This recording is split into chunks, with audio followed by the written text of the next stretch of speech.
So hello everyone, and welcome back to Divine Rebel. My name is Racy, and I'm going to be giving the message for you today. This is for Aquarius and Aquarian energy for March. So be aware of what house Aquarius rules in your chart, and this will give you some specific insights into that area of your life, right? So, Aqua, your energy for the month of March, we have the Six of Wands and the Earth Mother, which came out together.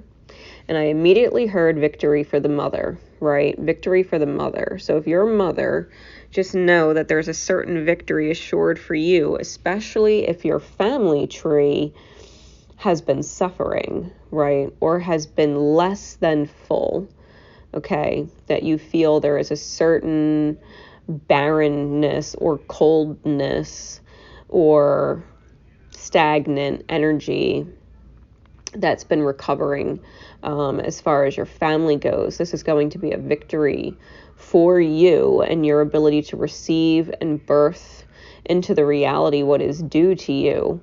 The as above and so below energy above what we have on the conscious mind is the Innocence or Page of Wands and the Justice card.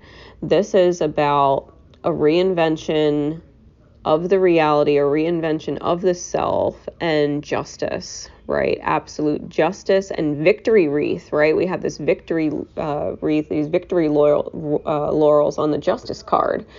You know, your soul is as light as a feather. It is without burden, it is without guilt. You know, the Justice card in tarot, the scales represent, in a sense, judgment. You know, when we think about our soul being weighed at the end of our life, you know, they say your soul is supposed to be as light as a feather in order to pass through the gates of heaven. And your soul is as light as a feather. You do not feel guilty. You do not feel burdened or weighed down by your choices on a soul level. There's nothing you're doing, nothing that you are doing that you feel like you shouldn't be doing. Okay, you're doing what you should be doing in accordance with your soul. There is nothing that weighs heavy on you that you would feel regret for your choices. Okay. You are consciously aware of this, that you are making the right decisions, which is why this victory is in for your energy.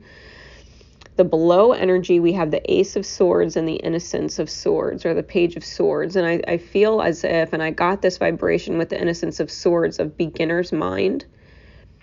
I think you're understanding the shadow. I think you're understanding what needs to start over in the mind. And I think the truth, the harsh truth, being spoken and communicated from a very innocent place, because you understand it's like you're communicating the harsh truth, but you're expressing it to someone like you would a child. You're saying it to them in a way that is not hurtful or mean. You're trying your best to communicate the harshness of the truth of the reality with white gloves, right? You're expressing whatever this is like you would to a child, even if you're communicating to an adult. You're letting them understand that the reality is what it is. And there's a certain consideration and maturity about how you're expressing this truth, because you're not trying to anger or upset anyone, but you are simply trying to have them understand, right? Get them back into beginner's mind, in alignment with you. And I think that's what's coming into the manifestation. The truth is what's going to manifest. And I you know, all these multiple single swords on the cards, you know, we have a single sword on the Justice card. We have a single sword on the Ace of Swords, a single sword on the Innocence of Swords. Like, there is only one truth. There is only one truth. As above and so below. And the fact of the matter is, you don't feel guilty for the choices you're making. You're not going to feel regret. But you may be communicating to someone else that the choices that they're making would lead to regret. And you're trying to help them understand in a way that they can receive it, because I think you understand that being volatile or petty or snippy is not necessarily the way to get it across effectively. That's not the goal. I think if you had to be slightly sharp or cutting, that you would be, in order for them to get it, especially if they didn't get the hint the nice way. You might be expressing it in a slightly sharper way, simply because you need them to understand. I think you need to get them back into beginner's mind, right? That you need to get them back down to the essential thought process, right? To have them readjust the foundation of their thinking in alignment with the truth, right? In alignment with the truth. Ultimately, this is a victory for you. Okay, this is a major victory for you, and I think you know that. So as we get into the guidance cards for March, we have card number 44, Ishtar's Lion's Gate, 888. And it says, your heart has a heightened connection with the higher realms of consciousness and light. A blessing, empowerment, and positive omen shall enter your world. Doors will open for you, for abundance and prosperity are headed your way. Take care of your heart. Ask for spiritual assistance and it shall be granted. Something negative is going to transform into something very positive. Okay. Ishtar is the queen of the night, a dark goddess of loss and letting go, but also a priestess of light who holds the keys to renewal from suffering. She is relentless in her pursuit of the path to true inner freedom. She willingly surrenders her attachments and her identities, even separating herself temporarily from her loved ones, with such boldness and confidence that she crosses into realms where others dare not go. She experiences vulnerability, and in that state discovers deep truth. Ishtar is the capacity of the soul to integrate our experiences. After reaching the greatest depths of suffering, she emerges and is reinstated upon her rightful throne with even greater wisdom, spiritual power, and compassion. In a reading, she is a guardian and symbol of resurrection, and you shall rise again. Those who have felt as though their identity or any other marker of security has been torn away from them are her children. They will find their way back to peace and prosperity under her auspices. If you have been suffering, this oracle indicates an end to the struggle, and that end is imminent. You shall be restored with so much more than you feel you have lost. Ishtar is depicted in the Queen of the Night relief that dates back over 4,000 years from ancient Babylon, which was located in the lands of present-day southern Iraq. She is a bird-woman priestess with talons and wings, flanked by owls and lions. She holds sacred tools, a rod and a ring, in her hands, is bejeweled and naked, symbolizing her power and freedom. Her symbols are the gate, the 8-pointed star, and the lion. She is considered the goddess of the planet Venus, but the star Sirius is also sacred to her. These may all be synchronicities for you. Its rise each year marks her ascent from the dark realms, which ensures prosperity and good fortune for the year ahead. The stars represent her higher consciousness and loving wisdom and are a sign of great blessing for your life, indicating prosperity, peace, healing, and love. The Lion's Gate falls when the sun is in Leo. Leo is the sign of the lion and the astrological ruler of the heart and the animal totem sacred to Ishtar. The rising of Sirius takes place on the 26th of July in ancient Egypt, which has marked the beginning of the Egyptian New Year. And in modern times in different latitudes, the date for the rising of Sirius varies considerably.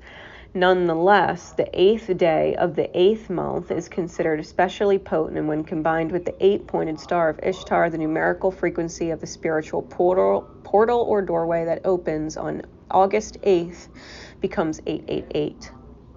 The 888 frequency will stimulate your soul in its unique way. It facilitates a deepening intimacy between the spiritual worlds and the earth plane, and an amplification of light and an outpouring of positive blessing for humanity.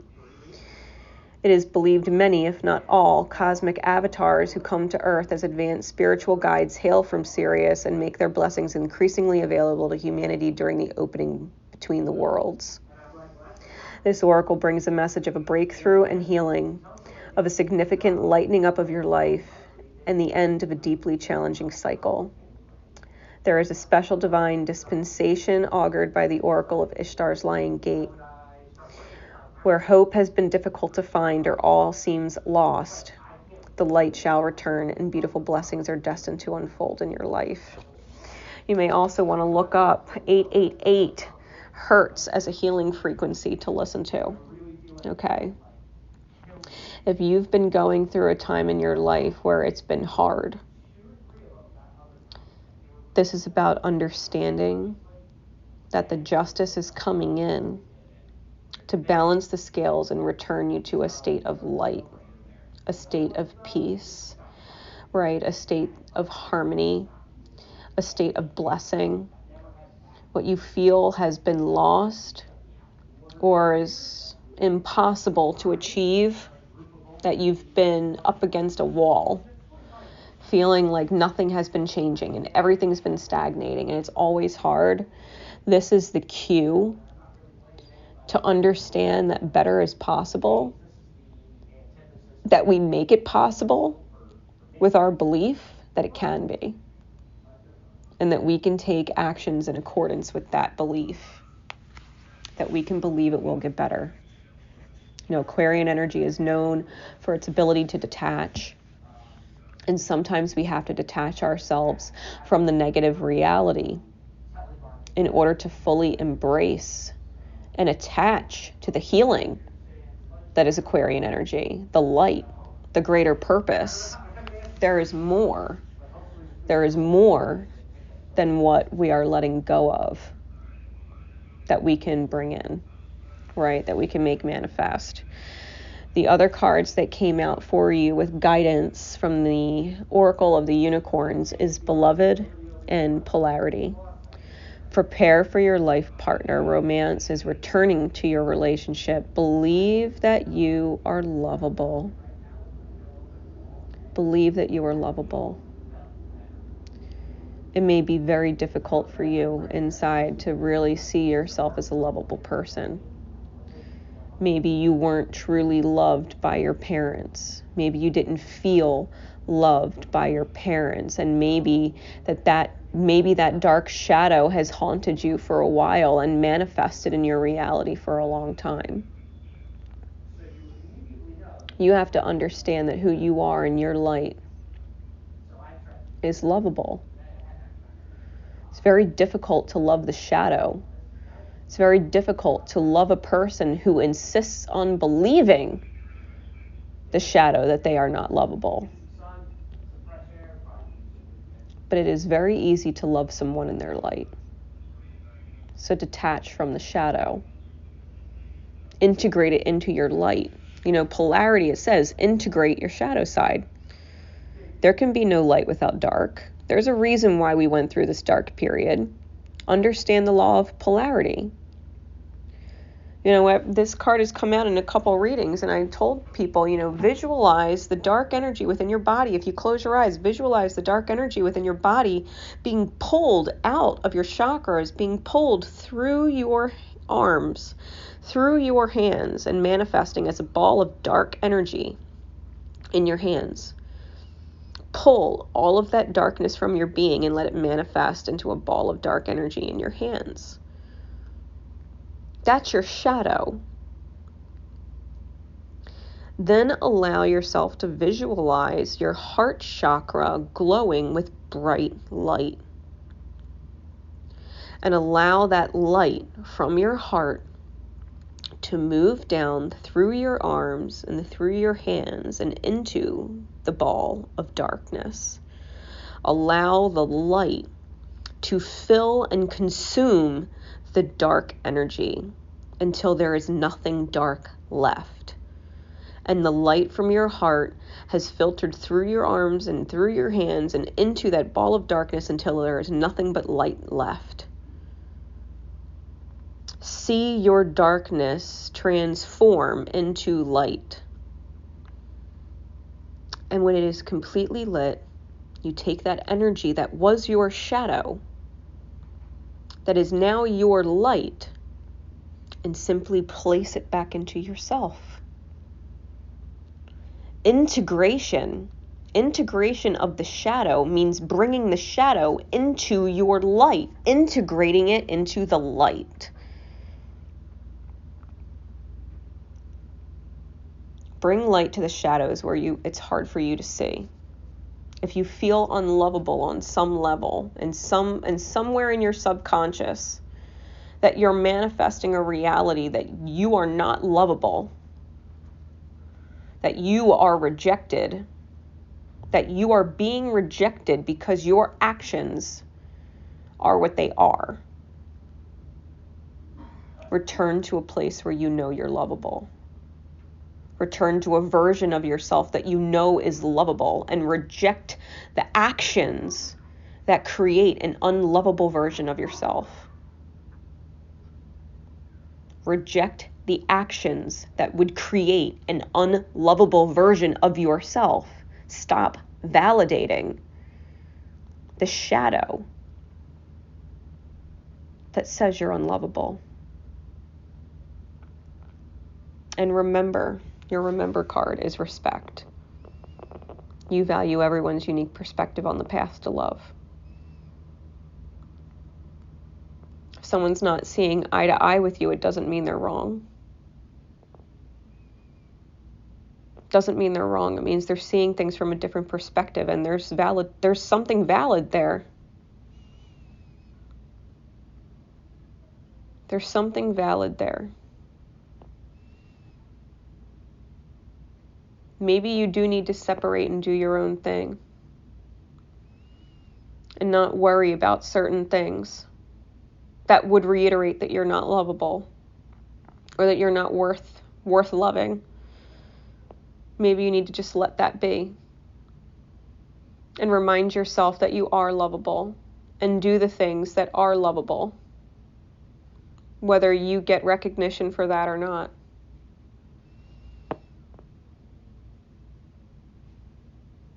Because that's what keeps your soul light as a feather, without guilt, without fear, without doubt, without regret. That you don't have to lie to yourself and be anything but who you know in your heart to heart is a beautiful person who cares. Own your truth, and your victory will come to you. I hope this helps. That is your reading for March. Okay? So until next time, guys, just know I love you very much. My love and support is with you always. This is Divine Rebel Racy signing off. Remember to love each other. And most importantly, love yourself. Take care.